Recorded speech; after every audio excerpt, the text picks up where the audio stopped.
पाठवली आणि 10 दिवसाची मुदत दिली उत्तर देण्यासाठी. नाही, राहुल गांधींचं काय आहे की शेवटी आता कुठल्याही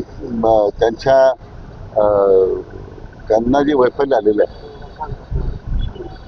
कोणत्या जागेवर त्यांना मान्यता नाही आहे, त्यांना यश मिळत नाही. म्हणून मधल्या काळात आपण पाहिलं असेल की विदेशात जाऊन देशावर टीका करण्याचं त्यांनी ठरवलं, पण देशातही कोणी त्याची दखल घेत नव्हतं. देशाची बदनामी जेवढी करता येईल तेवढी त्यांनी केलेली आहे.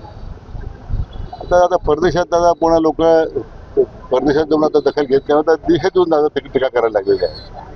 असं की निवडणूक प्रक्रिया आक्षेप घेणं म्हणजे मतदाराचा अवमान करण्याचं अवमान ते करतायत. त्यांनी उलट मतदारांची माफी मागितली पाहिजे अशी आमची मागणी आहे. पण हे निवडणूक प्रक्रियेबद्दल होतं, आपण ही काही काळ आक्षेप त्याच्यावरती आपल्या मतदारांच्या यांच्या संदर्भात त्या आक्षेप दूर झालाय का त्या नाही, त्याच्यामध्ये ते ज्या पद्धतीने निवडणूक आयोगाने जो खुलासा केला आहे किंवा माहिती पाठवली त्याच्यामध्ये कुठलाही आता आक्षेप आमच्या झालेला नाही. त्यामुळे जे निरपक्षपणे त्या निवडणुका झालेल्या आहेत. असं आहे की लोकसभेला खोट्या प्रचारावर आधारित काही यश मिळालं. मग आता तुम्हाला आंध्रमध्ये यश मिळालं, तुम्हाला कर्नाटकात यश मिळालं. लोकसभेला 100 जागा 100पर्यंत काँग्रेस पोहोचलेली, 2 निवडणुकी 40पर्यंत त्यांनी गाठली नव्हती. मग आता काय त्यांनी काही निवडणूक आयोगाच्या बरोबरीनं हातमिळवणी करून काहीतरी घोटाळे केले काय? ज्यावेळेस स्वतःला यश मिळालं तेव्हा घोटाळा नसतो.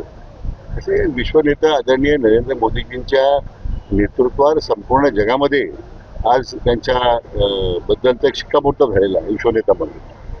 आणि त्यांच्या नेतृत्वाखाली जेव्हा देश पुढे चालतोय, आजही अमेरिकेच्या एवढ्या टॅरिफ वॉरमध्ये आज अतिशय भक्कमपणे आणि आत्मनिर्भरतेने देश सगळ्या परिस्थितीला सामोरे जातोय केवळ आणि केवळ फक्त आदरणीय मोदीजींच्यामुळे आहे.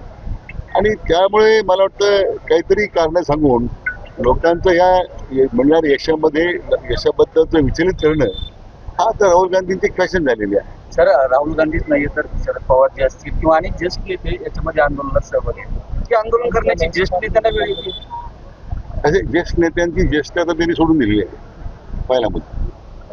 असं की स्वतः एक मला वाटतं मी काय म्हणेन की ज्येष्ठता वयाने येत नाही.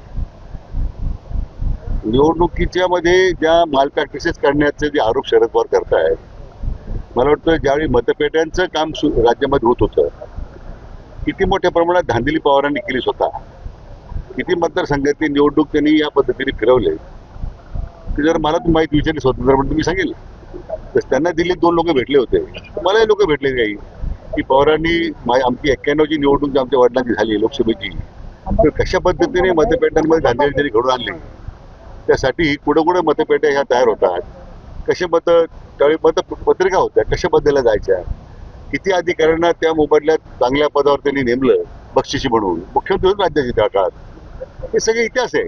मला वाटतं त्यांनी ज्या पद्धतीने पूर्वीच्या काळामध्ये हे सगळ्या गुमराह ज्या पद्धतीने भानगडी केल्या आहेत, तर त्यांना आता असं वाटतं की प्रत्येक ठिकाणी भांगडच होते.